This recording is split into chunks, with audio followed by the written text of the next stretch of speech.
மீண்டும் இஸ்ரவேல் காலம் வரும், தேவாலயம் கட்டப்படும், மூன்றாவது தேவாலயம் கட்டப்படும். அப்படி அந்த தேவாலயத்துக்கு அது வரும்போது அந்த தேவாலயத்தில் உடன்படிக்கை, அதாவது இஸ்ரவேலுடைய உடன்படிக்கை நியாயப்பிரமாணம் மீண்டும் ஆரம்பிக்கும். 7 வருஷ காலம் நடக்கும், அது உபத்திரவ காலம் என்று சொல்கிறோம்.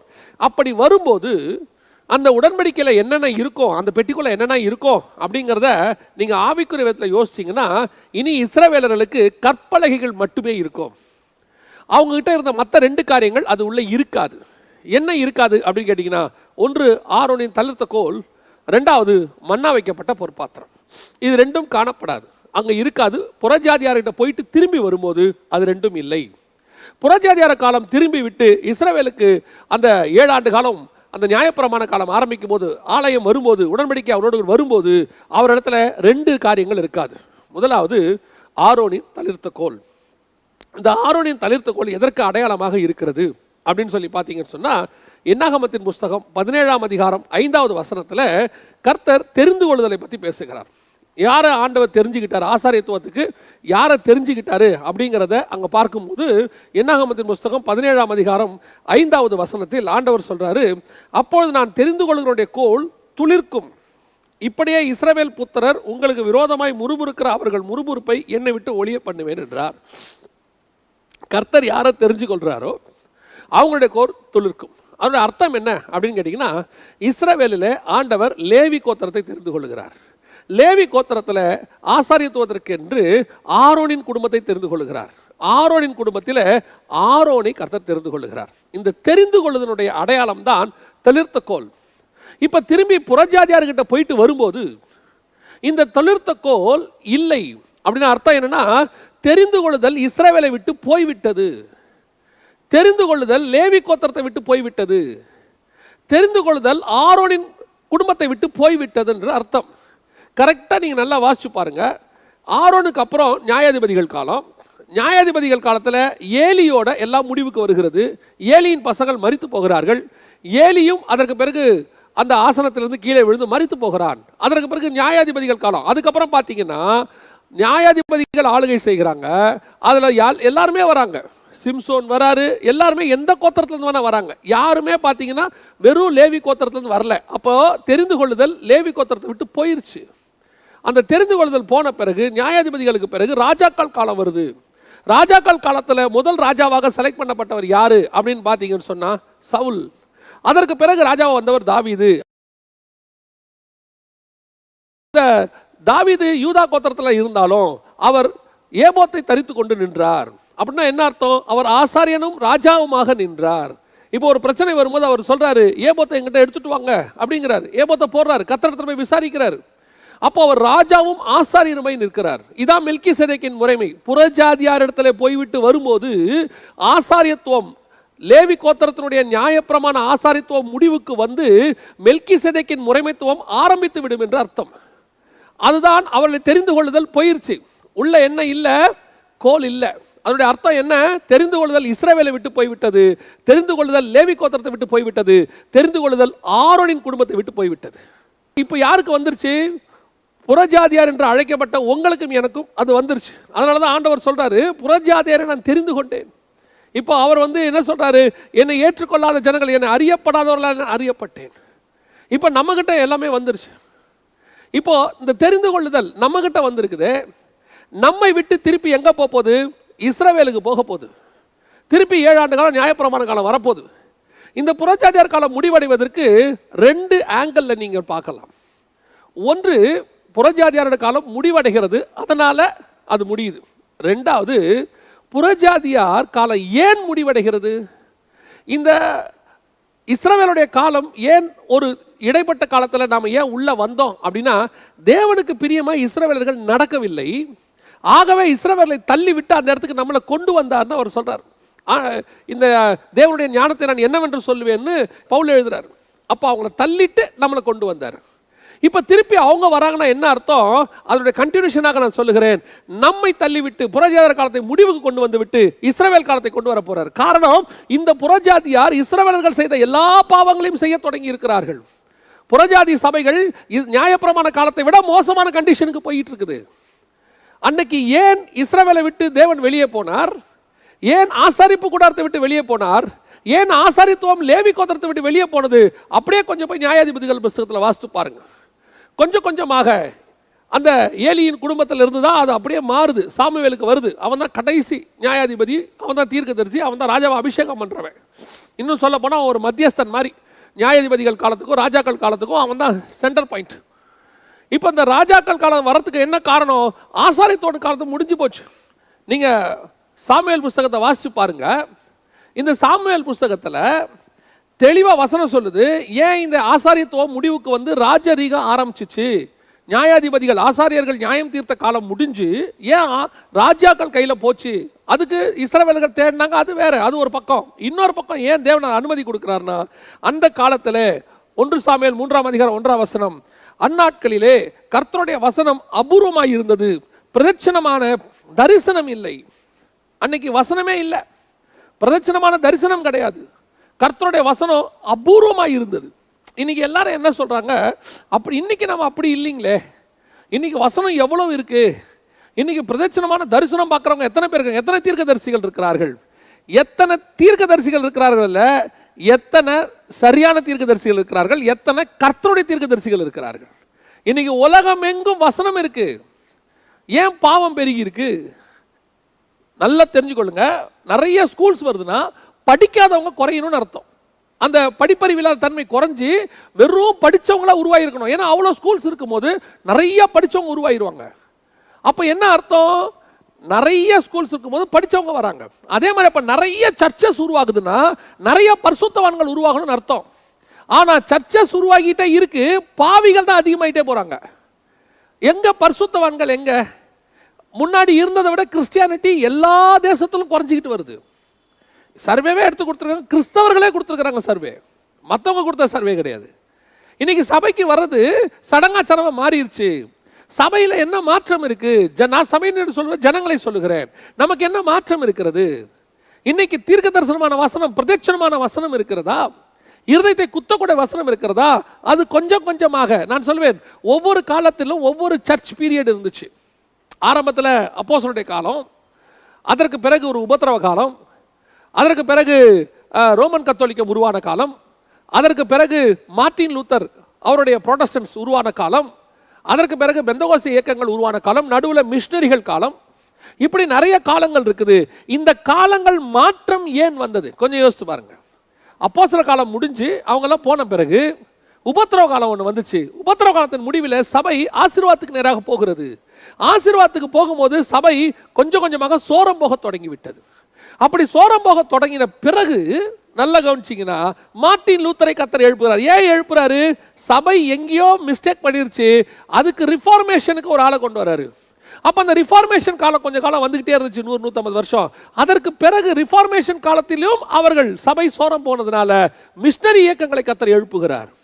அந்த மிஷனரி இயக்கங்களுடைய அந்த ஒரு மங்கின காலம் ஒன்று வரும்போது பரிசுத்தாவி ஊற்றப்பட்ட பெந்தகோஸ்தே இயக்கங்கள் 1906க்கு பிறகு, அசுசா ஸ்ட்ரீட்டுக்கு பிறகு எழுப்புகிறார். இப்போ அவர்களுடைய காலமும் மங்கி கொண்டே வருகிறது. இப்போ கர்த்தர் தன்னுடைய தெரிந்து கொள்ளுதலை மாற்றிக்கிட்டே இருக்கிறார் பாருங்க. மாற்றிக்கிட்டே தெரிந்து கொள்ளுதல் திருப்பி இஸ்ரவேலுக்கு போக போகுது. இன்னைக்கு நம்மகிட்ட இருந்து தெரிந்து கொள்ளுதல் போயிட்டு இருக்குது. கர்த்தர் கொஞ்சம் கொஞ்சமாக தள்ளிட்டு இருக்கிறாரு. இதை தெரிஞ்சுக்கிற இடத்துக்கு நீங்களும் வரணும், அதான் ரொம்ப முக்கியம். நான் ஊழியத்துக்கு அழைக்கப்பட்டேன்னு சொல்றோம், ஆவிக்குரிய வாழ்க்கைக்கு அழைக்கப்பட்டேன். அந்த அழைப்பிலே முடிவு பரியந்தம் நிலை நிற்கிறேனா? விசுவாசத்தை துவக்கினவர் முடிக்கிறவரா எனக்கு இருக்கிறாரா? என்னுடைய ஆவிக்குரிய வாழ்க்கையினுடைய ஓட்டம் எப்படி இருக்கிறது? கர்த்தர் அழைத்த அழைப்பிலே முடிவு பரியந்தம் ஓடி முடிச்சிருக்கிறேனா? நிறைய பேர் பாதியில ட்ராக் மாதிரி ஓடுறாங்கல்ல. அப்படி ட்ராக் மாதிரி ஓடும்போது ஓடுறவங்களுக்கு தெரிய மாட்டேங்குது, நான் ட்ராக் மாதிரி ஓடுறேன்னு தெரிய மாட்டேங்குது. ஆனால் ஒரு நாள் வருது, ட்ராக் மாதிரி ஓடணும்னு கண்டுபிடிக்கிறாங்க. ஆனால் கண்டுபிடிக்கும் போது அவங்கள விட்டு தெரிந்து கொள்ளுதல் போயிருக்கிறது. கர்த்தர் அவங்களை அப்படியே ஒதுக்கி இருக்கிறாரு. பைபிளில் இந்த மாதிரி ஆண்டவர் ஒதுக்கிக்கிட்டே வர்றார், ஒருத்தரையா. ஆதாமை ஒதுக்குறாரு, ஆதாமுக்கு பிறகு நோவாவை செலக்ட் பண்ணுறாரு, நோவா குடும்பத்தை அதுக்கப்புறமா ஒதுக்குறாரு. நோவா குடும்பத்துக்கு அப்புறம் ஆபிரகாமை செலக்ட் பண்ணுறாரு, ஆபிரகாம் அப்புறம் சாராள்கிட்ட போகுது, சாராளுக்கு அப்புறம் ஈசாக்கை செலக்ட் பண்ணுறாரு, ஈசாப்புக்கு அப்புறம் யாக்கோபு குடும்பத்தில் 3 பேரை தள்ளி விடுறாரு. யூதா கோத்திரத்துக்கு பிறகு அப்படியே வருது, லேவி கோத்திரத்தை தள்ளி விடுறாரு. அதற்கு பிறகு ஆசாரியத்துவம் முடிஞ்ச ராஜரீகத்தையும் தள்ளிட்டாரு. தீர்க்கதரிசிகள் காலம், தீர்க்கதரிசிகளும் தள்ளிட்டு இருண்ட காலம். இப்படி ஆண்டவர் தெரிந்து கொள்ளுதலை தள்ளிக்கிட்டே இருக்கிறார். அப்படி தள்ளிக்கிட்டு இருக்கும் போது இந்த தெரிந்து கொள்ளுதல் போவதற்கு நான் என்ன காரணம்ன்றதை ஆராய வேண்டிய இடத்துல நீங்களும் நானும் இருக்கணும். ஆவிக்குரிய வாழ்க்கைக்கு நான் வந்துட்டேன், ஆவிக்குரிய வாழ்க்கையில் வந்ததுனால கண்டிப்பாக நான் பரலோகத்துக்கு போயிடுவேன்னு தயவு செஞ்சு நினைக்காதீங்க. நிறைய பேர் அப்படி சொல்கிறாங்க. என்ன சொல்கிறாங்கன்னா, ஒன்ஸ் சேவ்ட் எவர் சேவ்டு அப்படிங்கிறாங்க. அதுக்கு அவங்க சொல்கிற காரணம் என்ன அப்படின்னு கேட்டால், ஒரு கழுதை குட்டி போட்டுச்சுன்னா கடைசி வரைக்கும் அது கழுதை குட்டி தான், மாறவே மாறாது. கிறிஸ்துவுக்குள்ளே நீ பிறந்துட்டா கடைசி வரைக்கும் நீ அவருடைய பையன்தான். அதனால் அவர் அந்த அழைப்பை மாற்ற மாட்டார். அதனால் அவர் கண்டிப்பாக உன்னை பரலோகத்துக்கு கூட்டிகிட்டு போயிடுவார், டோன்ட் வரி அப்படின்னு சொல்லி பிரசங்கம் பண்ணுறாங்க. இப்போ யோசித்து பாருங்க, அழைத்த அழைப்பும் கிருபாவரங்களும் மாறாதவைகள் உண்மைதான். ஆனால் யூதாஸுக்கு கொடுக்கப்பட்ட அழைப்பு என்னாச்சு? வசனம் சொல்லுது, அவன் கேட்டின் மகனாய் மாறினான். எப்படி அழைக்கப்பட்டான்? தேவ பிள்ளையாய் அழைக்கப்பட்டான், அப்போஸ்தலனாக அழைக்கப்பட்டான். ஏற்றுக்கொண்டவர் எத்தனை பேரோ அத்தனை பேரும் பிள்ளைகளாகும்படிக்கு கர்த்தர் அதிகாரம் கொடுத்தார். அப்பனா அந்த மன்றத்தில் 12 பேர் தான் ரொம்ப முக்கியமானவங்க. அதில் யூதாஸும் ஒருத்தன். அவன் அழைப்பு எங்கே போச்சு? பிழையாம் தீர்க்கதரிசியாக அழைக்கப்பட்டான். முடிவு என்னாச்சு? தேமா பிரபஞ்சத்தில் மேல் ஆசை வைத்து என்னை விட்டு ஓடி போனானுங்கிறாரு பவுல். அவருக்கு அழைப்பு இருந்துச்சு, திருப்பி போயிட்டாரு. அப்போ நான் அழைத்த அழைப்பில் நான் நிற்கணும். அவர் அழைப்பு மாறல, நான் நிற்கணும். நான் அதை வேணான்னு போனா அப்படித்தான் ஆசாரியத்துவம் போச்சு. யாரை விட்டு போச்சு? இஸ்ரவேலை விட்டு, லேவி கோத்திரத்தை விட்டு போச்சு. அந்த தளிர்த்த கோல் கடைசியாய் வரும்போது அந்த பெட்டியில இல்லை. நீங்களும் நானும் கர்த்தருடைய உடன்படிக்கை பெட்டி பரலோகத்தில் வரப்போகுது. 15:5 சொல்லுது வெளிப்படுத்தின விசேஷம். அப்படி அந்த உடன்படிக்கை பெட்டிக்கு முன்னாடி போய் நிற்க போறோம். அந்த தெரிந்து கொள்ளுதலோடு நிற்கிறோமா? நமக்கு அந்த தெரிந்து கொள்ளுதல் இருக்கிறதா? இன்னும் என் மேல் கர்த்தர் வைத்த தெரிந்து கொள்ளுதல் தான் நான் ஓடுறேன்னா? இதில் ஒரு பெரிய விஷயம் என்னன்னா, கர்த்தர் சாமுவேல் 3ஆம் அதிகாரத்திலேயே சொல்லிட்டாரு, ஏலி கூட்டத்தை தள்ளிட்டேன்னு. Samuel select பண்ணப்பட்டாரு. ஆனால் ஏலி கடைசி வரைக்கும் ஆசாரியனே உட்காந்துருக்கிறார், சாவர வரைக்கும். இன்னைக்கும் அதே மாதிரி அழைப்பை விட்டு போயிட்டு கர்த்தர் தள்ளிட்டாரு. இன்னும் ஊழியக்காரன் ஆசனத்திலையும் ஆவிக்குரிய ஆசனத்திலையும் உட்கார்ந்துருக்கிறவங்க எத்தனை பேர் தெரியவே தெரியாது. ஸ்டில் ஐ எம் த பிரதான ஆசாரியன். அவர் சொல்வார், I am the chief priest. நான் இன்னும் அந்த ஆசனம் தான் உட்கார்ந்துருக்கிறேன். ஆண்டவர் சொல்வார், ஏலி நீ ஆசனத்தில் உட்காரும் போதே உனக்கு தெரியணும் ஏலி, நீ ஆசாரியத்துவத்தை விட்டு போயிட்ட. ஏன் தெரியுமா? ஆசாரியனுக்கு ஆசாரிப்பு கூடாரத்தில் ஆசனம் கிடையாது. He wants to stand. கடைசி வரைக்கும் நிற்கணும்பா. நீ எங்க உட்காந்துட்ட ஆசாரிப்பு கூடாரத்தில். உட்கார்ற அன்னைக்கு உனக்கு தெரியணும். என்ன தெரியணும் தெரியுமா? நான் உட்கார்றேன், எங்கேயோ மிஸ்டேக் நடக்குதுன்னு அந்த ஸ்மெல் பண்ணி பார்க்கணும். நிற்க வேண்டிய நான் உட்கார்றேனே, இதே தான் இன்னைக்கும் நடக்குது. எப்போ நீ கிருபையின் பிரமாணத்துக்கு ஆப்போசிட்டாக உன் வாழ்க்கையில் ஒன்று நடக்குதோ, இன்னும் கொஞ்சம் நான் தெளிவாக சொல்கிறேன், எதெல்லாம் நீங்கள் ஆரம்பத்தில் வேண்டாம் என்று விட்டீங்களோ அது மேலே எப்போ உங்களுக்கு திருப்பி ஆசை வருதோ நீ ஆசனத்தில் உட்கார்றேன்னு அர்த்தம். இந்த ஆவிக்குரிய வாழ்க்கைக்கு வரும்போது, இந்த ஊழியத்துக்கு வரும்போது எல்லாவற்றையும் நஷ்டமும் குப்பையும் என்று விட்டு வந்தவர்கள் தான் அநேகர். மிகுந்த தியாகத்தோடு வந்தவங்க. இன்னைக்கு இருக்கிறவங்கள அத்தனை பேரும் ஒரு காலத்தில் கர்த்தருக்காக எல்லாவற்றையும் விட்டு வந்தவங்க தான். I am talking about the first generation ministers. தேவனுடைய ஊழியர்களிலே இன்னைக்கு இருக்கிறவர்கள், ஃபர்ஸ்ட் ஜெனரேஷனில் இருக்கிறவங்க எல்லாம் ஒரு காலத்தில் கர்த்தருக்காக வைராக்கியமாக எல்லாவற்றையும் விட்டு வந்தவர்கள் தான். அழைப்பு பெற்று வந்தவர்கள் தான், முன்குறிக்கப்பட்டவர்கள் தான், கர்த்தர் வசனத்தை சொல்லி கூட்டிக் கொண்டு வந்தவர் தான், கரம் பிடித்து கொண்டு வந்தாங்க. வெறும் பைபிளோட வந்தவங்க எத்தனையோ பேர். பட் முடிக்கும் போது எங்க இருக்கிறோம்? ஆசனத்தில் உட்காந்துருக்கிறோமா? இன்னைக்கு நம்ம எந்த இடத்துல வந்துட்டோம்? அன்னைக்கு யாராவது கூப்பிட்டு உங்களை இப்படிப்பட்ட பட்டங்கள் உங்களுக்கு தர விரும்புகிறோம், போயா, நான் பட்டத்துக்காக வரவில்லை, என் தேவனுக்காக சாக வந்தேன், அந்த வைராகி இன்னைக்கு இருக்கா? இன்னைக்கு அந்த பட்டத்தின் மேல ஆசை வருது. அன்னைக்கு யாராவது கூப்பிட்டு பணத்துக்காக ஊழியம் பண்ணுன்னு சொல்லும் போது நமக்குள்ள ஒரு வைராகியம் வந்துச்சு. நான் பணத்துக்காக ஊழியம் பண்ண வரல, கர்த்தருக்காக ஊழியம் பண்ண வந்தேன். அந்த வைராகி இன்னைக்கு இருக்கா? இன்னைக்கு ஊழியம் வியாபாரமா மாத்திக்கிட்டு இருக்கிறோம். அன்னைக்கு உலகம் எனக்கு பாத்திரம் அல்ல, இது ஒரு வாடகை வீடு, பரலோகமே என்னுடைய வீடுன்னு சொல்லிக்கிட்டு அன்னைக்கு வைராக்கியமா நின்ன நாம இன்னைக்கு 30 வருஷம் கழிச்சு என்ன பண்ணிட்டு இருக்கிறோம்? 50 வருஷம் கழிச்சு என்ன பண்ணிட்டு இருக்கிறோம்? இன்னைக்கு உலகத்துல அதுக்கு ஏற்ற மாதிரி உலகம் எனக்கு சொந்த வீடு, பரலோகம் வாடகை வீடுன்ற மாதிரி ஆயிப்போச்சே. நீ எப்போ ஆரம்பத்தில் வச்ச பிரதிஷ்டையை மாறையோ அன்னைக்கு உன் அழைப்பு உன்னை விட்டு போய்விட்டது என்ற அர்த்தம். உன் தெரிந்து கொள்ளுதலை கர்த்தர் வேற யார் கையிலே கொடுத்து விட்டார் என்ற அர்த்தம். இன்னைக்கு அந்த தெரிந்து கொள்ளுதல் மிஸ் ஆகிட்டு இருக்கு. தெரிந்து கொள்ளுதல் மிஸ் ஆச்சுன்றதுக்கு ஒரு பெரிய அடையாளம், ஒரு ஸ்மெல் என்ன தெரியுமா? நிற்க வேண்டிய நீ உட்காருவ. எதை அன்னைக்கு விட்டீங்களோ அதை திருப்பி நீங்கள் தேடுவீங்க. அன்னைக்கு எதெல்லாம் உங்களுக்கு வெறுப்பாக இருந்துச்சோ இன்னைக்கு அது மேலே ஆசை வரும். அன்னைக்கு உங்களுக்கு ஒரு வைராக்கியம் இருந்துச்சு, இன்னைக்கு அந்த வைராக்கியத்துக்கு நீங்க என்ன பண்ணுவீங்க தெரியுமா? வசனம் மூலம் பூசுவீங்க. அன்னைக்கு கர்த்தருக்காக எல்லாவற்றையும் விட்டேன், ஆகவே கர்த்தர் எனக்கு எல்லாத்தையும் தந்தார் அப்படின்னா பவுலுக்கு எவ்வளவு கொடுக்கணும், பேதுருக்கு எவ்வளவு கொடுக்கணும், யோவானுக்கு எவ்வளவு கொடுக்கணும்? அப்ப இந்த கொடுக்கறதுங்கிறது இது உலகத்திலேயே மேலையாங்கிறத நம்ம மாத்திக்கிறோம். ஏன்? முதல்ல ஆவிக்குரிய வைராக்கியம் இருந்துச்சு. அன்னைக்கு நான் ஒரு வேறுபாடு உள்ள வாழ்க்கை வாழ்ந்துகிட்டு இருந்தேன். அந்த வேறுபாடு உள்ள வாழ்க்கை என்னைக்கு முடிவுக்கு அந்த வேறுபாடு உள்ள வாழ்க்கையை தாண்டி எல்லாரும் செய்யும்போது நம்ம ஏன் செய்யக்கூடாது? அப்பதான் அந்த உலகம் நம்மளை மதிக்கும். காலத்துக்கு ஏற்ற மாதிரி, நல்ல கவனிங்க, காலத்துக்கு ஏற்ற மாதிரி எல்லாம் மாறும், வசனமும் இயேசுவும் மாற மாட்டாங்க. அவர் நேற்றும் இன்றும் என்றும் மாறாதவராய் இருக்கிறார். வசனம் அப்படித்தான். வானமும் பூமியும் ஒழிந்து போனாலும் கர்த்தருடைய வார்த்தை ஒரு நாளும் ஒழிந்து போகாது. there is no change. கர்த்தரிடத்திலும் மாற்றம் இல்லை, வசனத்திலும் மாற்றம் இல்லை. வசனத்தை ஃபாலோ பண்ணுகிற உங்ககிட்டயும் மாற்றம் இருக்கக்கூடாது. சட்டம் மாறும், உடம்பு மாறக்கூடாது. அதான் இம்பார்ட்டன்ட். உன்னை சுத்தி இருக்கிற இன்ஃப்ராஸ்ட்ரக்சர் மாறும், உன் சிந்தனை மாறக்கூடாது. அன்னைக்கு நீங்க நான் இப்ப திருப்பி நான் சொல்றது நல்லா புரிஞ்சுப்பீங்கன்னு நினைக்கிறேன். அன்னைக்கு உங்களுக்கு ஒரு வேகம் இருந்துச்சு, பஸ்ல ஏறி போனீங்க, ஓகே ரைட். அன்னைக்கு நீ சொல்லியிருப்பீங்க அதெல்லாம் லக்ஸுரிங்க, வேணாங்க. இன்னைக்கு உடம்பு முடியல, ஒரு கார்ல போறீங்க, நோ இஷ்யூஸ். ஆனால் அன்னைக்கு பஸ்ல போகும்போது ஒரு கார் மேலேயோ அல்லது லக்ஸுரி மேல ஒரு வெறுப்பு இருந்துச்சு, அதே வெறுப்பு இன்னைக்கு இது மேல போகும்போது இருக்கணும். இப்ப இது மேல நேசம் வரக்கூடாது, அதுதான் முக்கியம். உன்னுடைய தாட் மாறாது, உன்னுடைய வஸ்திரம் மாறும், உன் உடம்பு மாறாது. உன்னுடைய சரீரம் மாறும், உன் ஆவி மாறாது. அது அப்படியே தான் இருக்கும். உன்னுடைய சரீரத்துக்கு தான் வயசாகும், உன் ஆத்மாவுக்கு வயசாகாது. இது புரியணும். எப்ப இது மாறி இந்த சரீரத்தின் பேச்சுக்கு ஏத்த மாதிரி நீங்க உங்க சிந்தனையை மாத்திக்கிட்டு அதுக்கு ஏத்த மாதிரி அன்னைக்கு எது மேலலாம் உங்களுக்கு வெறுப்பு இருந்துச்சோ அந்த வெறுப்பு இன்னைக்கும் இருக்கணும். அந்த உலகத்து மேல வெறுப்பு கடைசி வரைக்கும் இருக்கணும். உங்க ஜெபத்துல ஒண்ணு என்ன தெரியுமா? ஆண்டவரே, நான் எப்படி ஆரம்பிச்சனோ அப்படியே முடிச்சிடணும் என் ஓட்டத்தை, இல்லைன்னா என் தெரிந்து கொள்ளுதல் போயிடும். ஆரோனின் குடும்பத்தை விட்டு தெரிந்து கொள்ளுதல் ஏலி காலத்துல போயிருச்சு. இஸ்ரவேலை விட்டு மகிமை போய்விட்டது. ஆசாரியத்துவத்தை கர்த்தர் தூக்கிட்டாரு.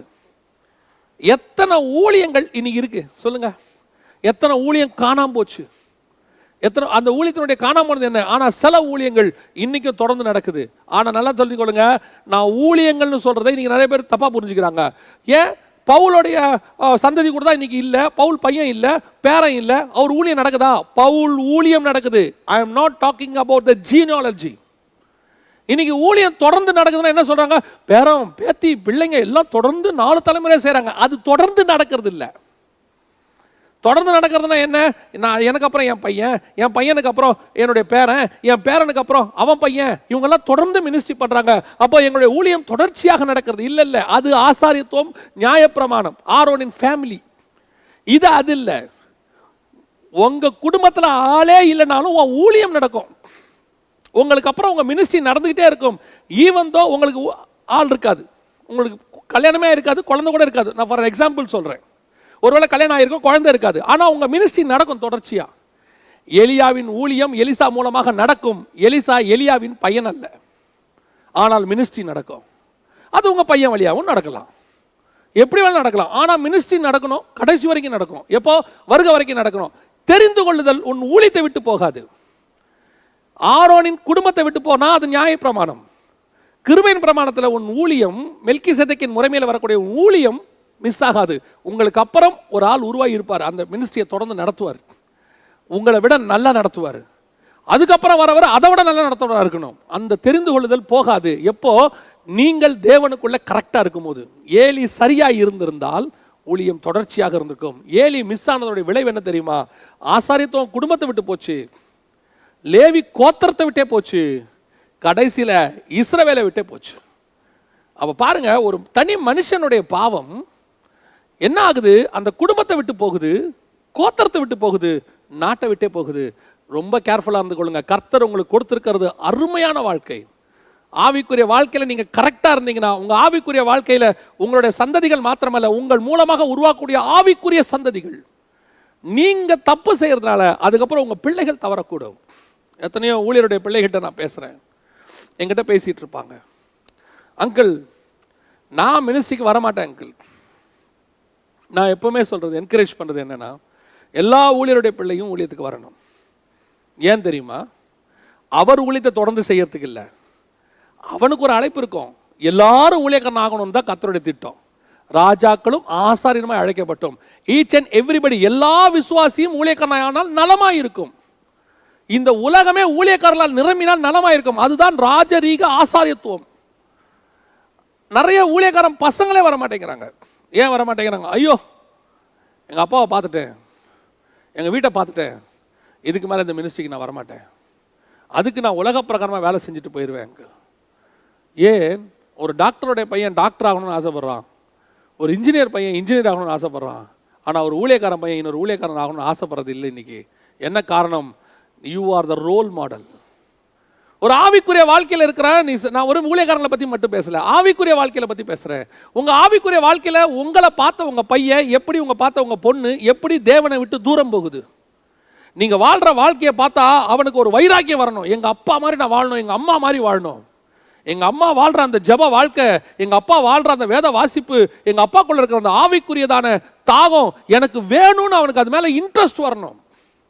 ஒரு அழிந்து போகிற அரசியல்வாதியை பார்த்துட்டு அவன் பையன் எங்கள் அப்பா மாதிரி நான் அரசியல்வாதி ஆகணும்னு நினைக்கிறான்.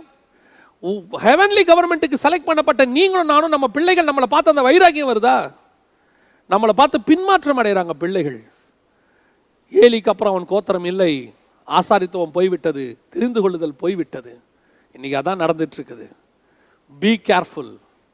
தேவ சமூகத்தில் ஒப்பு கொடுங்க. ஆண்டவரே, என் தெரிந்து கொள்ளுதல் என்னை விட்டு போயிருச்சான்னு பாருங்க, உட்காந்து கேள்வி. ஏன்னா சில நேரத்தில்ங்க பரிசுத்த ஆவியானவர் தெரிந்து கொள்ளுதல் வரும்போது நமக்கு தெரியும், அது போகும்போது நமக்கு தெரியாது. சிம்சோன் மேல ஆவி வரும்போது அவனுக்கு நல்லா தெரியுது, கர்த்தருடைய ஆவியானவர் என் மேல் வந்தார். அவன் சொல்றான், அந்த பலத்தோடு கூட போவேன். ஆனால் அவனை விட்டு ஆவியானவர் போயிட்டாரு, அது அவனுக்கு தெரியல. திருப்பி பழையபடி சொல்றான், நான் கர்த்தருடைய பலத்தோடு கூட போவேன். இல்லை, ஆவியானவர் உள்ள இல்லை. பரிசுத்த ஆவியானவர் ரொம்ப ஜென்ட்லுங்க. நீங்கள் கூப்பிட்டீங்கன்னா வாஞ்சியம் தவணமுள்ள ஆத்மாக்களை நிரப்புகிறார், சந்தோஷமாக உள்ளே வருவார். ஆனால் போகும்போது சொல்லாமல் கொள்ளாமல் போயிடுவார். உணர்த்துவார். ஆனால் அந்த உணர்த்துதலுக்கு நீங்கள் கீழ்ப்படியில் ஆண்டவர் எப்போ உணர்த்தினார்த்தனமா? ஏலிக்கு சாமுவேல்கிட்ட வச்சே உணர்த்திட்டாரு. இல்லைப்பா, தப்பு நடக்குது. எசேக்கியாவுக்கு சொல்கிறாரு, தேசம் இப்படி மோசமாக போகும். எசேக்கியாவுக்கு என்ன உணர்த்துதல் தெரியுமா? என் காலத்தில் நடக்காமல் இருந்தால் சரி. நிறைய பேர் அதான் நினைக்கிறாங்க, ஏதோ நம்ம நல்லா இருந்துட்டா போதும். நமக்கு அப்புறம் ஒரு ஆவிக்குரிய ஜென்ரேஷன் இருக்கிறது. நமக்கு அப்புறம் நம்மளை நம்பி கொஞ்சம் பேரை கர்த்தர் கொடுத்துருக்கிறாரு. அவர்கள் கர்த்தருக்குள் நிற்கிறதும் அவர்கள் ஊழியத்துக்குள் நிற்கிறதும் என்னை நம்பி இருக்கிறதுன்றது எண்ணம் உங்களுக்கு வரணும். அந்த தெரிந்து கொள்ளுதல் என்னை விட்டு போச்சுன்னா என்னை மட்டும் அல்ல, என் கோத்திரத்தை விட்டு போகும். என் கோத்திரத்தை விட்டும் அல்ல, ஒரு நாள் அந்த உடன்படிக்கை என் தேசத்தை விட்டே போகும். சபைகள் சரியா இருந்தால், நாம் சரியா இருந்தால், தேசத்தை விட்டு ஒரு நாளும் தேவனுடைய உடன்படிக்கை போகாது. இஸ்ரவேல் ஜனங்கள் கரெக்டாக இருக்கிற வரைக்கும் கர்த்தர் அவரோடு கூட கரெக்டாக இருந்தார். அதே தேவன் இன்னைக்கும் ஜீவனோடு கூட இருக்கிறார். இன்னைக்கு நம்ம தூக்கி யார் மேலே பழிய போடுறோம்? தேசத்தின் மேலே பழிய போடுறோம், தேசத்தை ஆளுகிற ராஜாக்கள் மேலே பழிய போடுறோம், டெக்னாலஜி மேலே பழிய போடுறோம், டிவி மேலே பழிய போடுறோம், செல்ஃபோன் மேலே பழிய போடுறோம். செல்ஃபோன் வந்த பிறகு தாங்க இவ்வளோ மோசம், இன்டர்நெட் வந்த பிறகு தான் இவ்வளோ மோசம், டிவி வந்த பிறகு தான் இவ்வளோ மோசம் நம்ம சொல்கிறோம். நான் உங்களுக்கு ஒரு உண்மையை சொல்கிறேன்.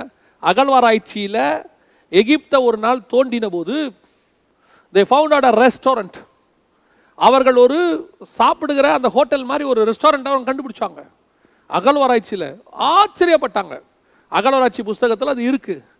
என்னையா சொல்கிற, 4000 வருஷத்துக்கு முன்னாடி ரெஸ்டாரண்ட்டா? எகிப்து வல்லரசாக இருக்கும் போது 4000 வருஷத்துக்கு முன்னாடி ரெஸ்டாரண்ட் நடந்திருக்குது. எல்லாரும் பெரிய பெரிய அதிகாரிகள்லாம் போய் ஒரு இடத்துல கூடி சாப்பிடுவாங்களாம். அங்கே அவர்களுக்கு சமைத்து போடுறதுக்கு ஆள்கள் இருந்தாங்களா பாருங்க. அரண்மனையில் சாப்பிட்ட சாப்பாடு போக ரெஸ்டாரண்ட்டில் சாப்பிட்ட காலம் ஒன்று இருந்திருக்குது முன்னாடி, அகழ்வாராய்ச்சியில் கண்டுபிடிச்சிருக்காங்க. அப்படி அந்த காலத்தில் அவர்களுக்கு பரிமாறுவதற்கு என்று பெண்களை வைத்திருந்தார்களாம். அந்த பெண்கள் எப்படிப்பட்டவர்களாக இருப்பார்கள் என்று சொன்னால், பரிமாறுகிற பெண்கள் மேலாடை இல்லாமல் தான் இருப்பார்களாம்.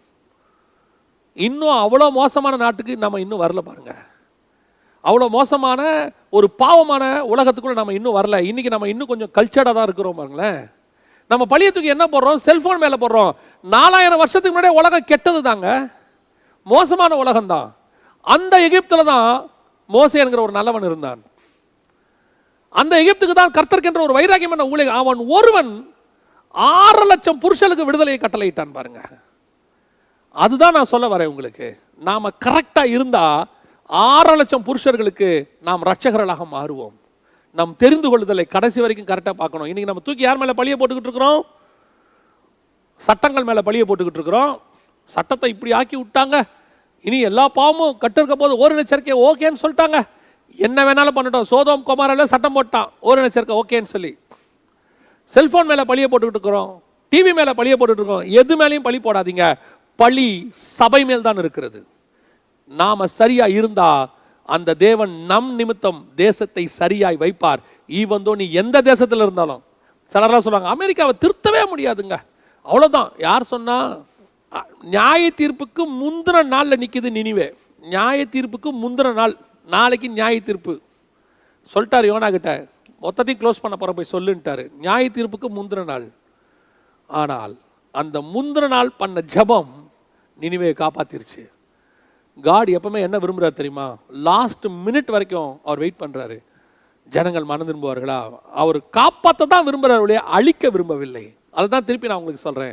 இப்ப நாம கரெக்டா இருந்தாலே இன்னைக்கு இருக்கிற அந்த உலகத்தை தேவனுக்கு என்று ஆதாயம் பண்ண முடியும். சோரம் போகிறது உலகம் அல்ல, சோரம் போவது சபை. கர்த்தர் தெரிந்து கொண்டது உலகத்தை அல்ல, கர்த்தர் தெரிந்து கொண்டது சபையை, உன்னையும் என்னையும். தெரிந்து கொள்ளுதல் உன்னையும் விட்டு என்னையும் விட்டு போகும்போது தான் நியாய தீர்ப்பு பூமிக்கு வருகிறது. உள்ளுக்குள்ளே தெரிந்து கொள்ளப்பட்ட லோத்து இருக்கிற வரைக்கும் நியாய தீர்ப்பு வராது. தெரிந்து கொள்ளப்பட்ட லோத்து எப்போ தேவனுக்கு முன்பாக கெட்டவனாய் மாறினானா அன்னைக்கு அவனுக்கு சேர்த்து நியாய தீர்ப்பு வரும். ஒருவேளை தெரிந்து கொள்ளப்பட்ட லோத்து ஜெபித்தால், ஆபிரகாம் ஜெபித்தா மாதிரி ஜெபிச்சு, ஆண்டவரே எனக்கு கொஞ்சம் சான்ஸ் கொடுங்க, என் மனைவி பிள்ளைகள் இங்கே இருக்கிறாங்க, நாங்கள் இன்னொரு முயற்சி பண்ணி பார்க்குறோம்ப்பா, கேட்டால் நிச்சயம் கர்த்தர் மன்னிச்சிருப்பார். ஏன் தெரியுமா?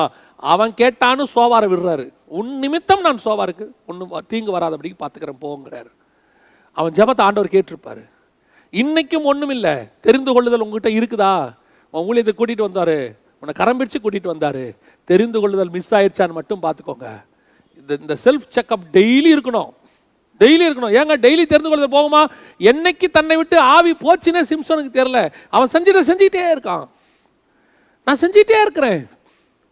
நீ எங்க ராங் ரூட் மாறுன்னு நமக்கு தெரியாதே. அந்த தெரிந்து கொள்ளுதல் வெரி இம்பார்ட்டன்ட். இஸ்ரவேலை விட்டு, உடன்படிக்கை பெட்டியை விட்டு ஆரோனின் தொழிற்கோள் போய்விட்டது. இன்னைக்கு நம்மளை விட்டு தெரிந்து கொள்ளுதல் போகக்கூடாது.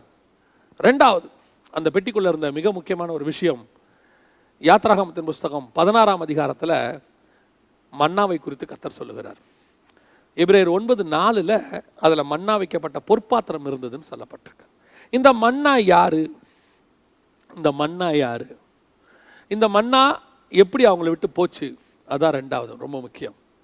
மன்னா என்பது யாரை குறிக்கிறது அப்படின்னு பார்த்தீங்கன்னு சொன்னால், யோவான் எழுதின சுவிசேஷம் 6ஆம் அதிகாரம் 31 முதல் 35 வரை இயேசு சொல்லுகிறார். இந்த மன்னாவை பற்றி பேசுகிறார். நீங்கள் உங்கள் முற்பிதாக்கள் வானத்தில் வந்து மன்னாவை சாப்பிடல, மோசே கொடுத்த மன்னாவை தான் சாப்பிட்டாங்க. அதாவது அவர் என்ன சொல்கிறாருன்னா ஸ்பிரிச்சுவலி பேசுகிறார். ஸ்பிரிச்சுவலி வானத்தில் இருந்தது பிதா அனுப்பின மன்னா, இது இவர்களுக்காக மோசே மூலமாக வந்த மன்னா. அது தூதர்கள் உண்ணும் உணவு. எது? மன்னா என்பது. ஆனால் இங்கே அவர் பேசுறது தன்னை பற்றி பேசுகிறார். ஜீவ அப்பம் நானேன்னு முடிக்கிறார் 35. அப்போ அந்த அப்பத்தை புசித்தவர்கள் மரித்தார்கள், இதை புசித்தவன் மரிக்க மாட்டான், என்னை புசிக்கிறவன் நித்திய ஜீவனை அடைவான், எல்லாம் ஆண்டவர் சொல்றார். அப்போ அந்த மன்னா வைக்கப்பட்ட பொற்பாத்திரம் எதுக்கு அடையாளம்? இயேசு கிறிஸ்து. அந்த பொற்பாத்திரம் என்பது மகிமைக்கு அடையாளம். பொன் தகட்டால் மூடு, உன்னுடைய அந்த பெட்டியை பொன் தகட்டால் மூடு அப்படின்னா என்ன? பரிசுத்த ஆவியின் அந்த மகிமையில மூடுன்னு அர்த்தம். இப்போ என்ன ஆகுது? பரிசுத்த ஆவியில நிறைந்தவராக இயேசு கிறிஸ்து வந்தார். அதான் அந்த வார்த்தை, அபிஷேகம் பண்ணப்பட்ட வார்த்தை. கர்த்தருடைய இயேசு கிறிஸ்து வருகிறார். அவரே அப்பம் நானே, என்னை பிட்டு கொடுக்கிறாரு, வாங்கி புசியுங்கள். இப்போ அதுக்கான அடையாளமாக தான் அந்த மன்னா. இந்த மன்னாவுக்கு வந்து ஆண்டவர் வந்து 16ஆம் அதிகாரத்தில் பல விஷயங்கள் சொல்றாரு. யாத்ராகமம் 16 நம்ம அதை பார்க்கலாம் பின்னாடி. இப்போ ஆண்டவர் சொல்றாரு, 1 ராஜாக்கள் ஆலயத்துக்கு வரும்போது, எந்த ஆலயத்துக்கு வரும்போது? சாலமோன் கட்டின ஆலயத்துக்கு வரும்போது அங்கே என்ன இல்லை? மன்னா இல்லை. இப்போ என்னாச்சு? மன்னா எங்க போச்சு? மன்னா வைக்கப்பட்ட பொற்பாத்திரம் என்னாச்சு? காணாம போச்சு. அது புறஜாதியார்கிட்ட போயிருச்சுங்க. புறஜாதியார்கிட்ட போயிட்டு வரும்போது மன்னா இங்கே இல்லை. அந்த மன்னா யாருக்கு போயிருச்சு? புறஜாதியார் கையில் எடுத்துட்டாங்க. இப்போ இஸ்ரவேலுக்கு வைக்கப்பட்டதான அந்த பொற்பாத்திரம், மன்னா வைக்கப்பட்ட பொற்பாத்திரம் தான் இயேசு கிறிஸ்து. அவர் எப்படி ரத்தமும் மாம்சம் உடையவராய் பரிசுத்த ஆவியில் நிறைந்தவராய் வந்தார். அதான் சொல்லுது அப்போஸ்தலர் நடபடிகள் 10ஆம் அதிகாரம் 38வது வசனத்துல வசனம் சொல்லுது, பரிசுத்த ஆவியில் நிறைந்தவராக அவர் வந்தார். அவர் வந்து நிற்கிறாரு. இந்த மன்னா இப்போ பொன் தகட்டால மூடி நிற்கிது. இந்த மன்னா யாருக்கு வருது? இஸ்ரவேலுக்கிட்ட வருது. எங்க இருக்குது? மகா பரிசுத்த ஸ்தலத்தில் இருக்கு. ஆண்டவர் வந்து அதை கொடுக்க வந்திருக்கிறாரு. ஆனால் அவர்கள் அதை மதிக்கவில்லை. அந்த மன்னாவுக்கு இம்பார்ட்டன்ஸ். அந்த மன்னாவை கொடுக்கும்போது பிதா சொல்றாரு, அவரெல்லாம் சோதித்து பார்ப்பேன். 16ஆம் அதிகாரம் யாத்திராகமத்தின் புஸ்தகம் 4வது வசனத்தில் அவர் சொல்றாரு, நடப்பார்களோ நடக்க மாட்டார்களோ என்று அவர்களை சோதிப்பேன். மன்னாவை கொடுத்து சோதனை, இயேசு கிறிஸ்துவ கொடுத்து அதே சோதனை தான். இந்த மன்னாவுக்கு அவங்க அந்த சோதனையில் ஃபெயிலியர் ஆயிட்டாங்க. தன்னை நோக்கி வந்த வானத்திலிருந்து வந்த மன்னா, அந்த மன்னாவை அவங்க எடுத்து தங்களுக்கென்று எடுக்கணும், அதை சேர்த்து வைக்கக்கூடாது. மறுநாள் அந்த கிடைக்கிற அன்னைக்கு தான் அதை எடுத்துக்கணும். கிடைக்காத அன்னைக்கு ஒன்று வரும், ஒரு நாள் வரும், அந்த மன்னா கிடைக்காது, நீ அன்னைக்கு போய் தேடக்கூடாதுன்னு சொல்கிறாரு. இந்த சோதனையில் அவங்க ஃபெயிலியர் ஆகிறாங்க. அந்த வானத்தின் மன்னாவாக இயேசு கிறிஸ்து இஸ்ரவேலிடத்தில் வந்தார். அவர்கள் அந்த சோதனையில், இஸ்ரவேல் இயேசுவின் மூலமாக வைக்கப்பட்ட சோதனையில் அவர்கள் தோற்று போனார்கள். கடைசியாக இயேசு சொல்கிறாரு, உங்ககிட்ட எவ்வளவோ அற்புத அடையாளங்கள்லாம் செஞ்சேனேப்பா, உங்ககிட்ட செஞ்சதை சோதமிலையும் குமாராவிலையும் செஞ்சிருந்தா அவங்க ரட்டுர்த்தி நேரம் திரும்பியிருப்பாங்க, மனம் திரும்பியிருப்பாங்களே. ஞாயிற்றுப்பு நாளில் அவங்களுக்கு வரதை விட மோசமாக அவனுக்கு வரும்னு சொல்கிறாரு. அவர்கள் சோதனையில் விழுந்து போனார்கள். அந்த மன்னா, இஸ்ரவேலுக்கிட்ட உடன்படிக்கைக்குள்ளே வந்த மன்னா புறஜாதியார் இடத்துல போய் விட்டது. யார்கிட்ட போச்சு? நம்மகிட்ட வந்துச்சு.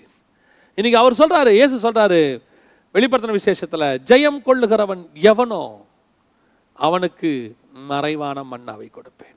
அவர் தான் அந்த மறைவான மன்னா.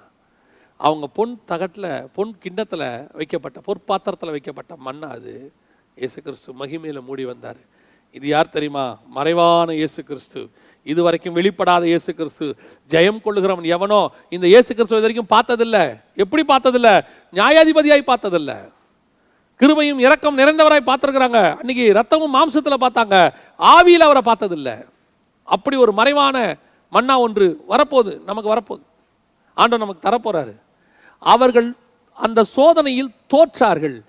ஆகவே அந்த மன்னா அவர்களை விட்டு போய்விட்டது, புறஜாதியாருக்கு போயிடுச்சு. இப்போ அதே சோதனை நமக்கும் என்ன சொல்லிட்டார் தெரியுமா?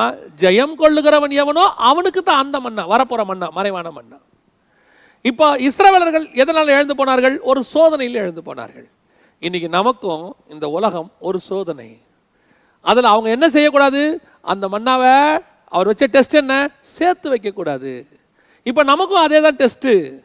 என்னது? உங்ககிட்ட இந்த இயேசு கிறிஸ்துவை நான் கொடுத்துருக்குறேன், இப்போ உனக்கு இந்த பரிசுத்த ஆவியானவர் வந்திருக்கிறாரு. இவர் வந்து என்ன செய்கிறாரு? ஒன்று நடத்துறாரு. எதுக்கு நடத்துறாரு? வரப்போகிற இயேசு கிறிஸ்துவை சந்திக்கிறதுக்கு ஒன்று நடத்திக்கிட்டு இருக்கிறாரு. இப்போ அது கொடுக்கப்படுது. இப்போ நான் என்ன செய்கிறேன்? இந்த உலகத்தில் சேர்த்து வைக்க தொடங்குறேன், அதிகமாக எடுத்துக்கிறேன். இது ஒரு வகையான பாவம். ஆண்டவர் இந்த பூமியில் போதும் என்ற மனதக்கூடிய தெய்வ பக்தியே மிகுந்த ஆதாயம். உங்களுக்கு என்ன தேவையோ, நான் எப்பவும் சொல்வேன், உங்களுக்கு என்ன தேவையோ அதை தேவன் கொடுப்பதற்கு வல்லமை உள்ளவராக இருக்கிறார். ஆனால் இன்னைக்கு நம்ம என்ன பண்ணுறோம்? நாளைக்கு கிடைக்குமோ கிடைக்காதோ அப்படின்னு சொல்லி அந்த மன்னாவை அவர்கள் அதிகமாய் சேர்த்து கொண்டார்கள். தேவைக்கு அதிகமாக. தேவைக்கு சேர்த்துக்கொள்வதை ஒரு நாளும் பைபிள் நம்மளை தப்பாக சொல்லவே இல்லை. உனக்கு என்ன வேணுமோ அதை எடுத்துக்கப்பா, நல்லா சாப்பிடு, நல்லா இரு, நீ நல்லா இருக்கணுங்கிறது தான் கர்த்தருடைய திட்டம். ஆனால் என்ன உனக்கு போதிக்கப்படுது தெரியுமா? கர்த்தர் கொடுக்குறாருல்ல, கொடுக்கும்போது நீ ஏன் அதை கொண்டு போயிட்டு இது பண்ற? எடுத்து வச்சுக்கோ, பின் நாட்களில் உனக்கு உதவும். உடனே வசனம் சொல்லுகிறது, மறுநாளில் வச்சினா நாத்தம் எடுக்கும், பூச்சி பிடிக்கும். இதைத்தான் இயேசு சொன்னார், இங்கே சேர்த்து வைக்காத, இங்கே திருடன் கொள்ளையிடுவான், அவைகள் பூச்சிகள் அரிக்கும். த சேம் திங் ஆண்டவர் சொல்றாரு. இன்னைக்கு திருப்பியும் சொல்றேன், உங்களை ஆண்டவர் நீங்க சந்தோஷமா வாழணுங்கிறதுல எந்த வித மாற்று கருத்தும் இல்லை. ஆனா பயத்தோட வாழணும்னு அவர் விரும்பல. என்ன பயம்? ஃபியூச்சர் பயம். நாளைக்கு நான் என்ன செய்வேன்? ஒரு முறை ஒரு ஊழியர் இன்னொரு ஊழியரை சந்திக்க வந்தார். சந்திக்க வந்தபோது அந்த ஊழியருடைய மனைவி தன் கணவரை குறித்து, அந்த ஊழியர் கணவரும் ஊழியர், அவரை குறித்து வந்தவர் ஒரு மூத்த ஊழியர், வயதான ஊழியர், அவரிடத்துல சில குறைகளை சொல்லி கொண்டிருந்தார்கள். குறையாக என்ன சொன்னாங்க அவங்க சொன்னது என்ன அப்படின்னா, அவர் வந்து அந்த மூத்த ஊழியர் வந்து தகப்பன் ஸ்தானத்தில் இருக்கிறார். உடனே அந்த மனைவியானவள் அந்த தகவல் ஸ்தானத்தில் இருக்கிற ஊழியரை பார்த்து சொன்னார், பா இவர் கொஞ்சம் அட்வைஸ் பண்ணிட்டு போங்கப்பா, வர காசெல்லாம் ஊழியத்துக்கு போட்டுறாருப்பா, வரதெல்லாம் செலவு பண்ணிக்கிட்டே போகிறாருப்பா, அவருக்கும் பிள்ளைங்க இருக்குது, அந்த பிள்ளைகளுக்கு நீ ஏதாவது எடுத்து வச்சாரான்னு கேளுங்க, நாளைக்கு இந்த பிள்ளைகளுக்கு ஏதோ ஒன்று செய்யணும்னா என்னப்பா பண்ணுவாங்க, அவர் கொஞ்சம் அட்வைஸ் பண்ணுங்கப்பான்னு சொன்னாங்க. உடனே அந்த மூத்த ஊழியரும் அந்த இளம் ஊழியரை பார்த்து சொன்னார், தம்பி நான் உன்னை பற்றி கேள்விப்பட்டேன்ப்பா, நீ ஊழியத்துக்கு நல்லா செலவு பண்ணுறேன்னு சொன்னாங்க, நிறைய ஊழியர்கள் சொன்னாங்க, ஆனால் தப்பு தம்பி, உனக்குன்னு ஒரு பார்ட்டி எடுத்து வை. எதுக்கு சொல்கிறேன் அப்படின்னா, நாளைக்கு நீ என்ன ஆவ, நாளைக்கு உனக்கு ஒரு தேவை வரும்போது என்ன நடக்கும், அன்னைக்கு உனக்கு யாருமே உதவி செய்ய மாட்டாங்கப்பா, அதனால் ஒரு பார்ட்டி நீ எடுத்து வை, அது உனக்கு நல்லது, உன் மனைவியின் பேச்சை கேளு அப்படின்னார். உடனடியாக அந்த இளம் ஊழியர் அந்த மூத்த ஊழியரை பார்த்து கேட்டார், அண்ணே நீங்கள் சொல்வதை நான் 100% ஏற்றுக்கொள்கிறேன், இன்னையிலிருந்து ஒரு பகுதி நான் எடுத்து வைத்து சேர்க்க தொடங்குகிறேன், தப்பே இல்லை, ஆனால் ஒன்றே ஒன்று, சேர்த்து வைக்க வேண்டும் என்பதற்கு எனக்கு புதிய ஏற்பாட்டிலிருந்து ஒரு வசனத்தை கொடுங்கள். கர்த்தர் ஒரு ஊழியனை பொருட்களை எடுத்து சேர்த்து வச்சுக்கோ, உன் தலைமுறைக்கு வச்சுக்கோன்னு சொல்கிற ஒரு வசனத்தை நீங்கள் எனக்கு கொடுத்துருங்க, நான் இன்னையிலேருந்து சேர்த்து வைக்க தொடங்கிடுறேன். ஆனால் ஒரு ஊழியன் தன் சந்ததிக்கு சேர்த்து வைக்க கூடாது என்பதற்கு நான் 4 வசனம் தரேன் பைபிள்ல இருந்து. அந்த மூத்த ஊழியர் அப்படியே பார்த்தாரு. அந்த இளம் ஊழியருடைய மனைவியை பார்த்து சொன்னாராம், இவனை திருத்த முடியாதுமா, நீ நல்லா ஜோம் பண்ணு அப்படின்ட்டு போயிட்டார். நான் அந்த ஊழியருடைய குடும்பத்தை கவனித்து கொண்டே இருக்கிறேன். ஏன்னா என் வயதில் தான் அவரும் வளர்ந்தார். நான் அந்த இளம் ஊழியருடைய குடும்பத்தை பார்த்தேன். இப்பொழுது அவர் கொஞ்சம் வயதானவராகிட்டார். கிட்டத்தட்ட ஒரு 20-25 வருஷமாக நானும் அவரும் நண்பர். நான் அவரை பார்க்கிறேன். இன்னைக்கும் அந்த ஊழியருக்கு ஒரு குறையும் இல்லை. அன்னைக்கு அந்த ஊழியர் சொல்லப்படும் போது மிகுந்த கஷ்டத்தில் இருந்தார். எடுத்து வைக்க வேண்டிய சூழ்நிலை தான், பயம்தான், பிள்ளைகளுடைய எதிர்காலத்தை குறித்த பயம்தான். ஆனால் ஒரு பைசா அவர் எடுத்து வைக்கவில்லை. நான் அதுக்கு சாட்சியாக இருக்கிறேன். எடுத்து வைக்கவில்லை. அவருக்கென்று பேங்க் பேலன்ஸில் ஒன்றுமே கிடையாது. அவருடைய பிள்ளைகளுக்கு என்று அவர் எதையும் வாங்கி வச்சது கிடையாது. ஒரு நகையோ சொத்தோ எதுவும் வாங்கினது கிடையாது. I know very well about him. நான் சொல்லுகிறேன், அந்த ஊழியர்கள் அத்தனை பேரை விட கர்த்தர் அவரை அதிகமாக ஆசீர்வதிச்சிருக்கிறார். அவர் இன்னும் செழிப்பாக இருக்கிறார். கர்த்தர் அவர் கொடுத்திருக்கார். இன்னைக்கும் அவர் சேர்க்கறது கிடையாது. வரதெல்லாம் செலவு பண்ணிட்டே இருப்பாரு. என்ன கேட்டா அவர் கூட போனோம்னா நல்ல சாப்பாடு வாங்கி கொடுப்பாரு, எல்லாம் செய்வார், கவலையே பட மாட்டார். அவரை பார்த்து நான் கற்றுக்கொண்டேன், இந்த உலகம் சேர்க்கிறதுக்கான இடம் இல்லை, இந்த உலகம் கொடுத்ததை செலவு பண்றதுக்கான ஒரு இடம். எனக்கு சேர்க்கறதுக்கு ஒரு இடம் இருக்கு, என்னுடைய பொக்கிஷம் அங்கே இருக்கிறது. மண்ணா சேர்த்தவன் செத்தான். ஆண்டவர் சொன்ன டெஸ்டே அதான், சேர்க்க கூடாது. இன்னைக்கு நிறைய பேர் ஆவிக்குரிய வாழ்க்கையில் வரும்போதே அவங்க கேட்கறது என்ன, எங்களுக்கு ஒரு வீடு வேணும், எதுக்கு ஜெபம் பண்ணுங்க. இதுக்கு நான் எப்படி ஜெபம் பண்றதுன்னே எனக்கு தெரியாது. பைபிள் சொல்லுது, நீ இருக்கிறதுக்கு வீடு கொடுத்துருக்காரா கர்த்தர், சோத்திரம்.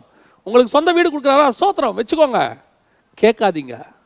கர்த்தர் கொடுத்தாதான் கர்த்தர். நானும் எவ்வளோ நாளா ஜெபம் பண்றேன், கர்த்தர் எனக்கு கொடுக்கவே இல்லைங்க. குறைபடாதீங்க, முறுமுறுக்காதீங்க, இஸ்ரவேலர் மாதிரி பேசாதீங்க. புறஜாதியார்லாம் எங்க அக்கா தங்கச்சிலாம் வீடு வச்சிருக்காங்க, எனக்கு இல்ல. அன்னைக்கு இஸ்ரவேல் என்ன சொன்னா, எகிப்துல இருக்கும்போது நல்லா இருந்தோம், அங்க மோசமானவங்க தான், ஆனா அவங்க நல்லா இருக்கிறாங்க. அதைத்தான் நீங்களும் சொல்றீங்க, துன்மார்க்கெல்லாம் நல்லா இருக்கிறான். அதான் முறுமுறுப்பு. கர்த்தர் சொல்றார், கேட்காத, உனக்கு என்ன கொடுக்கணும்னு எனக்கு தெரியும், அதை நான் சரியாய் தருவேன். Right time. ஒரு கவர்மெண்ட்டுக்கு தெரியுதுங்க, சேர்ந்த உடனே அவருக்கு உடனே அவங்க பணத்தை கொடுத்துடல, ஒரு பேசிக்னு வச்சிருக்கிறாங்க, அதை கொடுக்குறாங்க. இத்தனை வருஷம் ஆனவொன்னு ஒரு இன்க்ரிமெண்ட் கொடுக்குறாங்க.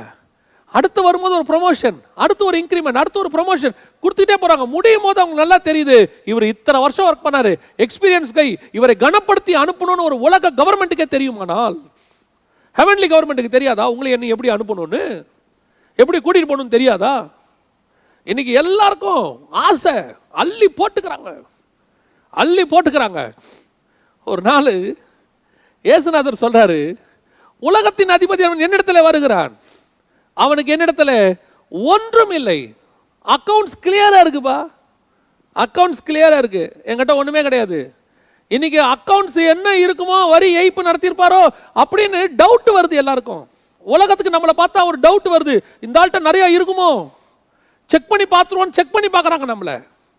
ஆனா பைபிள் சொல்லுது, என்கிட்ட ஒண்ணுமே கிடையாது. வந்து பாருங்க, சாகும் போது கூட இரவர் கல்றையாமா, ஆண்டவர் கொடுக்கறத நீங்கள் வச்சுக்கோங்க. இப்போ திருப்பியும் சொல்கிறேன், ஆண்டவர் கொடுத்தாருன்னா நீங்கள் வச்சுக்கோங்க, ஆண்டவர் உங்களை வேணான்னு சொல்லலை.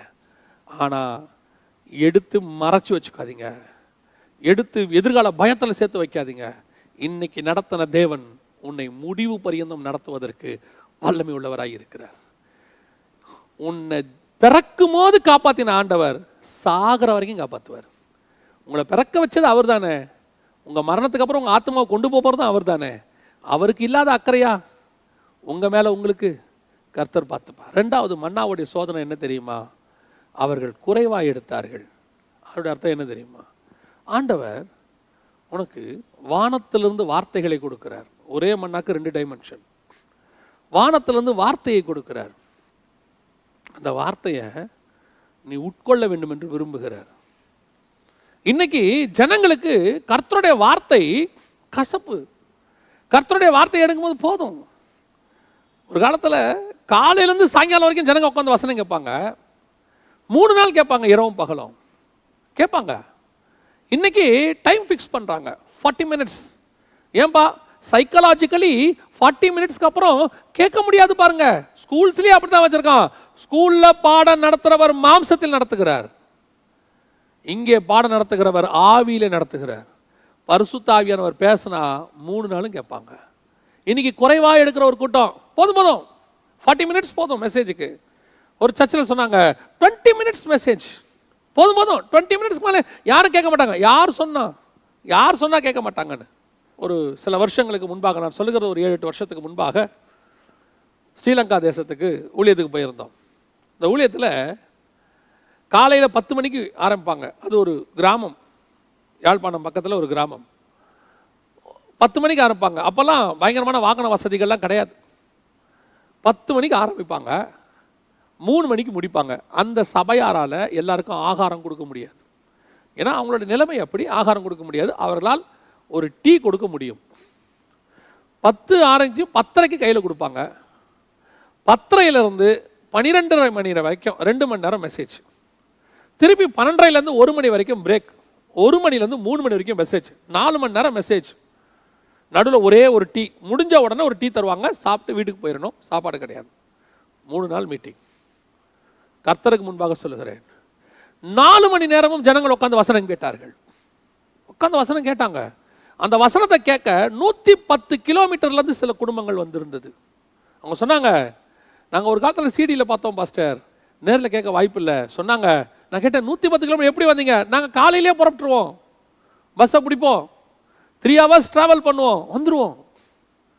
இன்னைக்கும் சொல்லுவேன், வசனத்தை உட்காந்து ஜனங்க கேட்பாங்க. 1 மணி நேரம் ஆனாலும் கேட்பாங்க, 1.5 மணி நேரம் ஆனாலும் கேட்பாங்க. பேசுகிறது பரிசுத்த ஆவியானவர் இருக்கணும். ஜனங்க தேவையானதை அல்றதுக்கணும். இன்னைக்கு தேவையில்லை, போதும். ஆவியானவருக்கே இவன் ரெஸ்ட்ரிக்ஷன் கொடுக்குறான். கேட்டா ஒழுங்காமா? அப்ப ஆவியானவர் என்ன ஒழுங்கினமானவரா? இல்லைங்க, அது ஒரு ஒழுங்கு இருக்கு. என்ன ஒழுங்கு? 9 o'clock ஆரம்பிக்கணும், 11 o'clock முடிக்கணும். சரி, அதில் நாங்கள் இவ்வளோ ஆராதனை வச்சிருக்கிறோம். சரி, இதுக்கு மேலே 5 minutes கூட பேசக்கூடாது. ஏன்? முதல்ல இந்த ஆராதனை முறைமையை நீங்கள் ஏன் ஃபிக்ஸ் பண்ணுறீங்க? பரிசுத்த ஆவியானவரை கேட்டு ஃபிக்ஸ் பண்ணீங்களா, இல்லை க்ரௌடுக்காக ஃபிக்ஸ் பண்ணீங்களா? நீங்கள் ஃபிக்ஸ் பண்ணதை தப்புன்னு நான் சொல்லலை. ஓ அப்போனா சர்வீஸ் டைமிங்லாம் தப்பா? நான் தப்புனே சொல்லலை. இந்த டைமிங் ஆவியானவரை கேட்டு ஃபிக்ஸ் பண்ணீங்களா, இல்லை க்ரௌடு அதிகமாகுது இதை பிரித்து 4 நடத்தலாம் 5 நடத்தலான்னு உங்களுடைய அட்மினிஸ்ட்ரேஷன் மைண்டை யூஸ் பண்ணீங்களா? அதான் முக்கியம். நீங்கள் அட்மினிஸ்ட்ரேஷன் மைண்டில் யோசிச்சுட்டு நீங்கள் 5 ஆராதனை 7 ஆராதனையா நடத்திக்கோங்க, தப்பு கிடையாது. 5 நிமிஷம் எக்ஸ்ட்ரா ஆவியானவர் பேசுறதுக்கு கூட டைம் கொடுக்க மாட்டேன்னு ஒரு சிலர் சொல்றாங்க பாருங்க, அதைத்தான் தப்புன்னு சொல்றேன். குறைவா ஆள்ற கூட்டம். இல்லை போதும் பேசி முடிக்கிறதுக்கு முன்னாடி பெல் இல்லைன்னா ஒரு சீட்டு 5 நிமிடத்தில் முடிக்கவும். உடனே நீங்கள் தப்பாக நினைக்காதீங்க, இந்த ஆள் ரொம்ப பேசிட்டான் போல, யாரோ சீட்டு கொடுத்துட்டாங்க போல, அதனால தான் இந்த ஆள் கோவப்படுறான். இல்லை, இது வரைக்கும் எனக்கு கொடுத்த நேரத்தை சரியாய் முடித்திருக்கிறேன். நான் அப்படியே 5 நிமிஷம் அதிகமானால் பர்மிஷன் கேட்டுட்டு பேசுவேன், கஷ்டம்னாங்கன்னா முடிச்சுடுவேன். ஆனால் நான் சொல்லுகிறது வேறு. ஆவியானவருக்கு இடம் இருக்கிறதா? கர்த்தருடைய வசனத்துக்கு இடம் இருக்கிறதா? இன்னைக்கு சர்ச்சில் மன்னாவுக்கு இடம் இல்லைங்க. போதும் பைபிள் ஸ்டடி வேணாம், யாரும் வரமாட்டாங்க. ஏன் வரமாட்டாங்க? நீ ஏன் டிசைட் பண்ற? நீ பேசு, அவங்க வருவாங்க. அது எப்படி வராமல் போவாங்க? ஒரு உலக பிரகாரமான சாராய கடை திறக்கிறான், அந்த டேஸ்ட்டுக்கு ஒரு கூட்டம் ஓடி வருது. ஒரு இடத்துல ஷவர்மானு போடுறான் கடை, அந்த டேஸ்ட்டுக்கு ஓடி வரான். சமீபத்தில் பெங்களூரில் ஒரு மீட்டிங்க்கு போயிருந்தோம். ஒரு இடத்துல சாப்பிட கூட்டிகிட்டு போனாங்க. அந்த கடை எங்கே இருக்குன்னு கேட்டிங்கன்னா, ஒரு இடத்துல இறங்கி நடந்து போகணும். நடந்து போனால் கடைசி இடம் அதுதான். அது பார்த்தீங்கன்னா கடை மாதிரியே இருக்காது, சின்ன. ஆனால் கூட்டம் அப்படி ஒரு கூட்டம். பாஸ்டர் இங்கே சாப்பாடு நல்லாயிருக்கும், நீங்கள் வாங்கி கொடுக்கணும், உங்களை கூட்டிகிட்டு வந்தோம். போய் பார்க்குறோம், உள்ள ரஷ்ஷு, வெயிட் பண்ணி சாப்பிட்றோம். அப்போ நான் அவர்கிட்ட கேட்டேன், அந்த போதகர்கிட்ட, பாருங்கள் நடந்து வரோம் இவ்வளோ தூரம், காரை எங்கேயோ பார்க் பண்ணிட்டு வரோம், பஸ் வசதி. அவர் சொல்கிறார், இங்கே பஸ் ஃபெசிலிட்டிஸ் கிடையாது பாஸ்டர். உண்மை, எல்லாம் உண்மை. ஆனால் எப்படி கூட்டம் வருது? ஒரு நாக்கு டேஸ்ட்டுக்கு ஒரு கூட்டம் இவ்வளோ ஓடி வருது. உன் வாயினுடைய வார்த்தைகள் கர்த்தருடைய மன்னாவாய் தேனிட்ட பணியாரம் போல் இருக்குமானால், அது தேவனிடத்திலிருந்து வருமானால், ஒரு கூட்டம் எங்கிருந்து வரும்? எங்கிருந்து வரும்? நீங்களே உங்க வார்த்தைக்கு நெகட்டிவ் கன்ஃபெஷன், அதெல்லாம் வராது. அதுக்கு மேல கேட்க மாட்டாங்க, இதுக்கு மேல முடியாது, போதும் போதும். மன்னாவை குறைவா எடுக்கிற கூட்டம். Let we allow Holy Spirit to move into our church. பரிசுத்த ஆவியானவரை நடக்க விடுங்க, அவரை பேச விடுங்க. உங்கள் சபையிலே பரிசுத்த ஆவியானவர் நடப்பார். ஏங்க இதெல்லாம் ஒழுங்கினம் இல்லையா? நான் திருப்பியும் சொல்றேன், ஆர்டர் ஆஃப் சர்வீஸை நான் குறை சொல்லலை. இந்த ஆர்டர் ஆஃப் சர்வீஸை ஆவியானவர் சொல்லி நீங்க ஃபிக்ஸ் பண்ணீங்கன்னா தப்பே கிடையாது. அப்படி ஃபிக்ஸ் பண்ணீங்கன்னா ஆவியானவர் இப்படி ஃபிக்ஸ் பண்ண மாட்டார். 40 minutes தான் அப்படி ஃபிக்ஸ் பண்ண மாட்டார். அவர் அதுக்கு வேற வேலை வச்சிருக்கிறார். கர்த்தருடைய வசனத்தை உட்கொள்ளணும், ஓடணும், ஓடி வரணும். ஆவலாய் உட்கொண்டேன், அதான் சொல்றாங்க. கர்த்தருடைய வார்த்தையை நான் ஆவலாய் உட்கொண்டேன். சந்தோஷம், அதில் எவ்வளோ டேஸ்ட் இருக்குது தெரியுங்களா? கர்த்தருடைய வசனத்தை தியானிக்கும் போது ஒரு சந்தோஷம் இருக்குது. அந்த தியானத்தில் ஒரு ரெவலேஷன் கிடைக்கும் போது ஒரு சந்தோஷம் இருக்குது. அந்த ரெவலேஷனை நீங்கள் ப்ரீச் பண்ணி அந்த ரெவலேஷனில் கொஞ்சம் பேர் தேவனை ஏற்றுக்கொள்ளும் போது அது அதை விட சந்தோஷம் இருக்குது. ஸ்டெப் பை ஸ்டெப்பாக இருக்குங்க. அந்த மன்னாவை அவர்கள் அள்ளினார்கள். இது இஸ்ரவேலை விட்டு போயிருச்சு. இயேசுநாதர் போயிட்டார். இப்போ அந்த மன்னாவை நம் கையில் கொடுத்தாரு. இப்போ சபையை விட்டு மன்னா போயிட்டு இருக்குது. சபையை விட்டு வசனம் போயிட்டு இருக்கு. இப்போ இல்லை, இப்போ என்ன இருக்கு? 2 கற்பலகை இருக்கு. கற்பலகை என்னன்னா லா, நியாயப்பிரமாணம். இன்னைக்கு சபைக்குள்ள என்ன இருக்கு? நியாயப்பிரமாணம் இருக்கு. அதான் திருப்பியும் சொல்றேன், இன்னைக்கு உடன்படிக்கை பெட்டிங்கிற சபைக்குள்ள நமக்குள்ள நியாயப்பிரமாணம் தான் இருக்கு. எல்லா ப்ரொசீஜர் இப்படி இருந்தா இப்படி. அது அவனுக்கு, உங்களுக்கும் எனக்கும் மன்னா வைக்கப்பட்ட பொற்பாத்திரம், தெரிந்து கொள்ளப்படுதல். இதோட கூட எல்லா ப்ரொசீஜருமான காரியங்கள். இது இருக்குமானால் நாம் தேவனுடைய உடன்படிக்கை பெட்டியாய் இருப்போம். ஆராய்ந்து பாருங்க, இதுல ஏதாவது மிஸ் ஆயிருக்கான்னு பாருங்க, தெரிந்து கொள்ளுதல் மிஸ் ஆயிருச்சான்னு பாருங்க. அந்த மன்னா வைக்கப்பட்ட பொற்பாத்திரம், கர்த்தருடைய வார்த்தை, அந்த வாஞ்சை, கர்த்தருடைய வசனத்தின் மேல இருக்கிற தாகம், பரிசுத்த ஆவியானவரை அலோ பண்ணுங்க, பரிசுத்த ஆவியானவரை நடக்க விடுங்க, பரிசுத்த ஆவியானவரை பேச விடுங்க. 7 பெண் குத்துவிளக்கின் மத்தியில் உலாவுகிறவரை உலாவ விடுங்க. அவரவே உலா விடுறதில்ல, அவருக்கே ஒரு சேர் போட்டான், இங்கே உட்காந்துக்குங்க.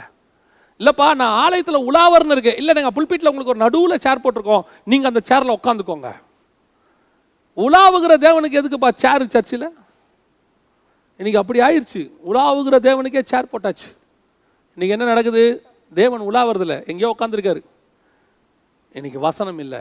அநேக சபைகளில் கர்த்தருடைய வசனம் இல்லை. இந்த 2ஐயும் கவனித்து பாருங்கள், ஆராய்ந்து பாருங்கள், நலமானதை பிடித்துக் கொள்ளுங்கள். நாம ஜெபம் பண்ண போறோம். சர்வ வல்லமையுள்ள எங்கள் தகப்பனே, இந்த காலை வேளைக்காக, மதிய வேளைக்காக உமக்கு ஸ்தோத்திரம். தேவனாகிய கர்த்தர் எங்களுக்கு தந்த சந்தர்ப்பத்திற்காக உமக்கு நன்றி. இம்மட்டும் நடத்தின இம்மானுவேலரே, எங்கள் தெரிந்து கொள்ளுதலை முடிவு பரியந்தம் நாங்கள் பாதுகாத்துக் கொள்ள கிருபை பாராட்டும். எங்களுக்கு கொடுத்த ஊழியம், எங்களுக்கு கொடுத்த அபிஷேகம், அதை கடைசி வரைக்கும் நாங்கள் நடத்த எங்களுக்கு கிருபை தாரும். இதை விட்டு விட்டு வழி விலகி போன எத்தனையோ பேர் இருக்கிறாங்க, எத்தனையோ பேர் பின்மாற்றம் அடைஞ்சிட்டாங்க. அந்த இடத்துக்கு நாங்கள் வராதபடி கர்த்தர் பாதுகாத்துக் கொள்ளும். தகப்பனே, எங்களுக்குள்ளே பரிசுத்த ஆவியினால் வைக்கப்பட்ட, அபிஷேகம் பண்ணப்பட்ட உம்முடைய வார்த்தை, தேவனாகிய கர்த்தர் எங்களுக்குள் வாசம் பண்ணுகிறீர். அது எங்களை விட்டு போய்விடாதபடி கர்த்தர் பாதுகாத்துக் கொள்ளும். உம்முடைய மகிமை எங்களோடு கூட இருக்கட்டும். எங்கள் ஆண்டவர் இயேசுவின் நாமத்தில் பிதாவே, ஆமென்.